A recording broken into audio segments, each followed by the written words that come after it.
you want to make a statement about the Ally tip-off, or just go straight into questions? You know what? I mean, I think first and foremost, really appreciate Ally, for their commitment to women's sports in general, especially the basketball. I know that they sponsor the ACC tournament. I think we were one of very few tournaments. I think maybe the only one that has a corporate sponsorship like that. So them stepping up just shows a lot their commitment to women's sports, and I think it's at a great time because women's sports are starting to boom. You look at the Final Four as evidence last year, and I think I saw a graphic where 9.9 million people watched the championship game, and the viewership for I don't know if it was the whole World Series or one was like 9.6. So it's a great opportunity. They're capitalizing on it. We're very fortunate to be a part of it. The Charlotte Sports Club, when they approached us, Danny Morrison, it was just an opportunity that we really could not pass up. I've said it 100 times. No one wants to be playing a team as good as Iowa in your second game, but it's a great opportunity for women's basketball to showcase themselves.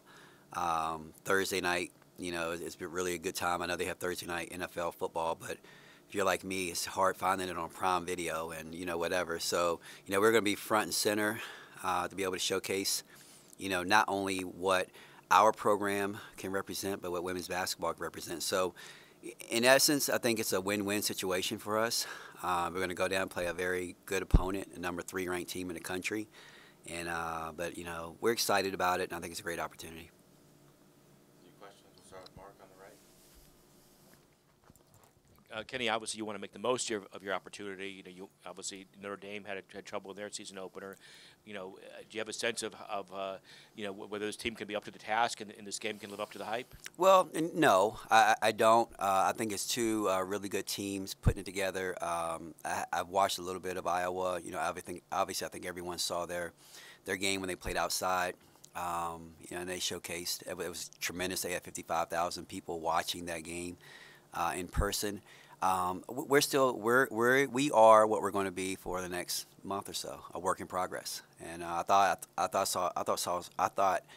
last night's game I saw a lot of good progression from some kids. But it's a bigger stage. Our crowd last night was tremendous in preparation for playing in front of a big crowd on Thursday night. But the kids did a really good job, and so I just think it's going to be a great opportunity for us to go out and play against a high caliber team. Caitlin Clark is the Steph Curry of women's basketball. Or you can say Steph Curry is the Caitlin Clark of the NBA. Whatever you want to say, but she's a generational player. We know we're not going to shut her down. She's too talented, but I think we have some kids that can step up and can match anything that they put out there. This game isn't UConn versus Iowa. It's Virginia Tech versus Iowa. Is this another kind of milestone for the program that you're asked to be in a game like this? No, it is. I was watching a game the other night when Tennessee was playing the USA team, and it just so happened as soon as I clicked it on, Debbie Antonelli gave us a big shout out, talking about the game and how it's going to be good, and Virginia Tech, and she talked about what we've done and who we are, and then I was watching the game yesterday with Notre Dame and South Carolina, and Rebecca Lobo and Ryan Russo. They talking about us, talking about us and talking about our style and talking about how it's fun to watch, and the matchup between Georgia and Caitlin and Liz, and so that's all great recognition for our program, and it's something that we built to get to this point, and where everyone's talking about you, on a national stage. It's a really good place to be in. When you think, you mentioned that you guys are going to be front and center. This is not ACC Network. This is ESPN2 on a Thursday night, 8 p.m.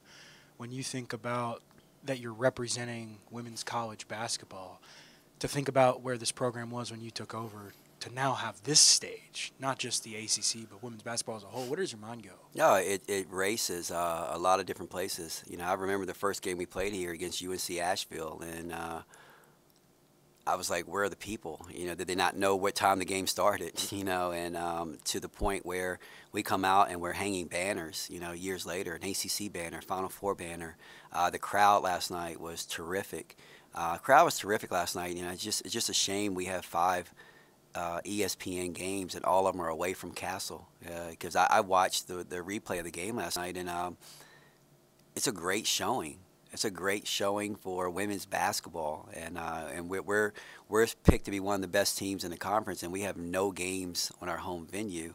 I think somebody missed the boat there. I don't know how, you know, what goes into the selection of that, but we are excited to be on ESPN, and I think it gives us a great chance to showcase who we are. I'm just sad that they won't be coming here so we can show everybody what Hokie Nation's about. When you think of Caitlin Clark, you compared her to Steph Curry. Like, I think that just kind of shows how big of an icon she is in terms of women's basketball. When you've watched her over the years and how she's kind of transformed and brought more eyes to this game, obviously you'll have to figure out a way to try to defend her on Thursday night.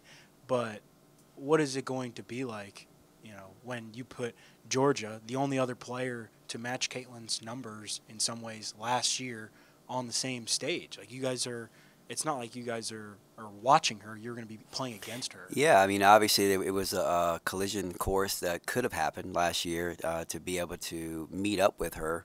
It didn't happen. But what I was proud of, and again, you know, the ESPN talent, they asked, you know, what excites you the most about being on this stage? And I was like, I'm excited because people are going to get to know who Georgia Amore is or who Elizabeth Kitley is. And now I think people do know that. So now when they are paired and they are playing, you know, you look at all the watch lists, the Naismith watch list, the Wade watch list, you know, Georgia and Liz are on there just like Caitlin Clark, you know, preseason All-American, okay? Caitlin Clark kicks it off, and then Elizabeth Kitley is right there too. So to know that we have generational players just like they do, and that's what Caitlin Clark is. She's a generational player across college basketball, which I think is going to be showcased by, I think that she is on par to I think beat Kelsey Plum's record maybe this year, scoring more points. So obviously she's a generational player, but, you know, we had some generational players for our program as well. So, you know, to watch them be able to go out there, this is what it's all about, you know, for us to be represented on this stage, our kids to be on par with, you know, the best in the country, and to go out and just prove who we are. In terms of scouting and prepping for this game, do you look at, they played last night, kind of like you guys, was it very vanilla? And do you look at last year's game? How do you kind of go about this very early season game where they got some new pieces, some coming back? Yeah, I think what both teams will do, I think we have enough film on each other that, you know, Lisa and I, we are old souls in the coaching, and so we're not going to change up a whole lot in what we're going to do. We might add some new wrinkles here and there, but it's really going to be based on principles. And I was very pleased with our kids last night. We studied what we thought that they were going to run, but they ran none of it. And so we had to go out there and base everything on our principles. And we did so, and we communicated, and we talked, and it's going to be the same on Thursday. You know, we don't know exactly what they're going to do. We ran some plays last night that I will not run on Thursday, and we held back and didn't run some plays that I really would have in my rotation. And so I'm sure she's doing the same thing. And so we just have to be ready for everything, be ready to play on principles. And if that's the case, I think we give ourselves a chance. First off, Kenny, did you get that much-needed sleep that you've been lacking the last week or so? Yeah, I didn't wake up at 3 o'clock. I woke up at 4:06, but I was able to go right back to sleep. And I think I slept in, and I slept in until like 7:20. Yeah, so for me, that's that much-needed sleep that I needed to get. So much buzz that we haven't seen in this sport in quite some time. I mean, even LSU losing last night, creating some buzz. What's it like to coach in this era of women's college basketball, and to have your kids, who we've called like kind of blue collar, be part of that conversation? You know, when I was at James Madison, it wasn't as much parity. It was UConn, Tennessee, and you might see someone slip in there every now and then, but it was pretty much the same cast of characters. And UConn and Tennessee are still a part of, the landscape of women's college basketball. But there are a lot of other teams. And that's like I loved my time at JMU, loved it. You know, I could have retired there, and it's home, a lot of different things. But my competitive drive, I wanted to test my wits against the best. And when Virginia Tech came, I think during my press conference, I felt like it was a sleeping giant. It gave me an opportunity that we could go and build a program that could compete nationally, and it took a little bit of time. I was I didn't have any magical dust that I could just put on the program in a year or two and expect it to be a national contender. It was going to take a little bit of time, to come in and, lay down your philosophies and what you want out of the program. And we were fortunate enough to go get some of those blue-collar kids like Elizabeth Kitley, Georgia A. Moore, Kayla King, Asia Shepard, who really, kicked this thing off for us, to add some pieces like a Taylor Soule, a Deasia Gregg, Kayana Traylor, and then the recipe is that they came together. Right before I came over here, Taylor Soule and Deasia Gregg were in my office, and they just reminisced about how they came together, how they sacrificed, and how much they loved, the run that they had. And so, that's the recipe to be able to go out and compete at this level. We are not fortunate enough that we're going to go and get, 3, 4, 5 McDonald's All-Americans. But we have to get kids who are willing to come in here and work hard. Know their talent, and we got a group of those right now who they know they can go out and compete against anyone as long as they stick together and stay together, and that's why we're fortunate. It's been a fun ride. I've loved every minute of it, and I'm looking forward to seeing where it can go. And finally, for me, often we see a build-up, trying to be the best, peaking in March. We don't even see a matchup like this until maybe December. What kind of opportunity does a matchup like Thursday night present for your team and trying to figure out, okay, here's where we are now, here's where we could be in several months? And again, I think it's just a win-win situation for us. I don't think we go in there with so much pressure like we have to win the game. We want to win the game. We expect to win the basketball game. But you look at the bigger picture, it's going to test you early. All right, and same thing with them. We're testing them early. They're probably thinking the same thing about us. And to see where we are, and but I just think it's a great opportunity for us to showcase women's basketball, and not be afraid of it. Not be afraid of the opportunity or the moment, and to go out there and play. And then again, I say all that. I guess it's my newfound philosophy because we've never done it before. Not when we were this good. Maybe I played somebody really big when we were at JMU, and I was a smaller program. But it's just a great opportunity. Once I look past all of the, having to play Caitlin Clark or Iowa, and I don't want to just say Caitlin Clark, Iowa, Gabby Marshall, all of those kids. But it's just a great opportunity for us and for them as well in women's basketball. Like you said before, there's a lot of new players stepping up. Obviously, besides Liz and Georgia being the two front runners of this team that a lot of people focus on, but I think a lot of people forget the depth that this team has. With a lot of newcomers on this roster, was there someone that you saw step up yesterday that you think can continue to step up, especially with Iowa being on Thursday? Yeah, Matilda Eck, I thought she played extremely well, and she's going to go into this game, and her and Rose Mishaw. Rose, she got a little bit fast last night, but I think, she's starting to understand what we want from her, what we need from her. But both of them have played against Iowa, obviously being in the Big Ten. So they have familiarity with what's going to happen. And, we're going to talk about personnel, and they're going to be very familiar with the personnel.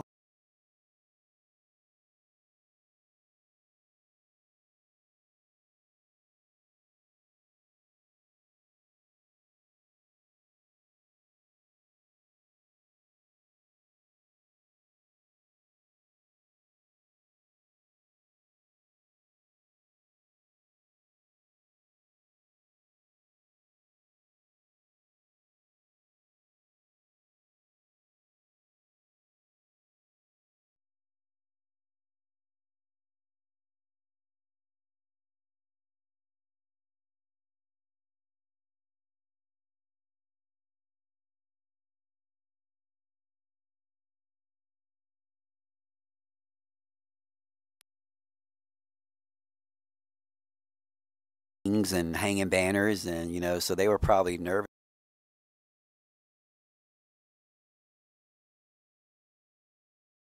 A lot of depth. Will, do we have any questions out on Zoom? I got one. Yeah, Oh, go Susan, ahead. you I'm sorry. No, go ahead. That's okay. No, go ahead, Susan. Okay. Coach, I was just going to ask you, you talked about the higher visibility of women's basketball and what y'all went through last year. And I just wonder, as you look at it from a broad perspective, what do you think's driving this increase in visibility? I think talent, number one, but I think opportunity, number two. The opportunities that the higher beings are providing to allow more people to see it, and then when more people see it, it's kind of like if you build it, they will come. And the women's game, when you sit and you watch it, it's a great game because it's so pure. Now we don't have the dunks like the men have, or the athleticism is different. But it's like comparing apples and oranges if you're trying to compare the athleticism to one sport to the other. But when you really sit down and you watch it, you become a fan of it. And I've had so many crossover fans because obviously I played men's college basketball, I coached men's college basketball, and then when I switched to the women's game, all of my friends or relatives or whatnot, once they sat down and they watched it, they fell in love with it. And I have friends who said they would never watch college women's basketball when I first got into it, and now they call me telling me about games. And so I just think the opportunities that the women are getting to showcase their talent is really bringing in more and more people. And it's a fun game. It's a great game. So I'm very, very proud to be a part of that. I've been screaming it from the mountaintops, ever since I switched over to the women's game that, they work extremely hard. They're extremely talented. They continue to get more athletic, more talented as the years go on. And I just think that it's a beautiful game. Great. Thanks, Coach. Thank you. Jeff, go ahead. Yeah, Coach. Calling from Cedar Rapids, Iowa. Just kind of wanted your perspective. What was your reaction when you heard that this game was going to happen? Coach Bluter said that they began scouting, preparing for this game in June. Just kind of the excitement of a good early season matchup like this. I just kind of wondered if you were in the same boat down there. Well, I was actually at the ACC head coaches meetings in the spring, and I was approached about this game. And I had no intention, even no thoughts of it. And then when I was approached by it, my initial thoughts was, no, I don't want to play Iowa the second game. And then as I continue to get to more and more of the details, being in Charlotte, obviously we're going to have a strong contingency in Charlotte. Hokie Nation is very strong in Charlotte. And get to play in the Hornets Arena. And then, to have that high level of a game that's going to be so visible because of the TV, I had to go against everything I wanted to do and do it for the betterment of the game. And so we signed up for it, and as a fan, I started watching in the summertime and just watching the game. And Lisa does a tremendous job. I think our styles are very similar, the way we play the game, and obviously we watched them a lot in the tournament. I love the way they played. Iowa fans were in our hotel. They're very knowledgeable fans. They're very appreciative. They're gracious, and they were very great to us. And even when we lost in the semifinals, we were walking to our press conference, and I had an interaction with Caitlin, and I just told her, I said, hey, look, you're great. I'm rooting for you guys. You're a tremendous player. And she reciprocated that and talked about, our team. So we knew it was going to be a great matchup. I had a chance to sit in an AAU game with Lisa this summer, and we chatted about it a little bit. But I think we both agree that it's just going to be a great opportunity for us to put on a showcase for women's basketball. Thank you. You guys have any players there? Or is it just coach? We got student athletes coming in next. Madison, last one tomorrow. So I'm having trouble hearing you. Kenny, so how do you go about guarding Caitlin Clark? What's kind of the approach? Does everybody do it, or just Georgia, or you kind of look at it like, let's worry about it, not letting anybody else stop us, and Caitlin gets her points, and we can still win the game by keeping everybody else in check. Yeah, I don't know if you're gonna be successful, or you may be disappointed if you try to go out there and just stop her. I don't know anybody can stop her, and she's proven that. The only thing you have to do is you have to play your game plan, execute it, and try to make things as difficult as possible because, like I said before, she's a generational player. It's not like, we're going out and playing against someone who's just, marginally great. She's the best of the best.